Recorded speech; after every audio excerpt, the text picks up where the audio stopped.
में पेश किया है। 4 गेम जो है विनर रहे।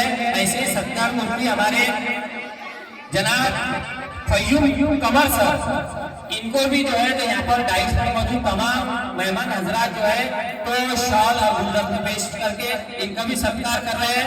आप तमाम बच्चों में गुजारिश है कि आप भरपूर तालियों से इनका इस्तेमाल करिए, वेलकम करिए, मुबारकबाद पेश करिए।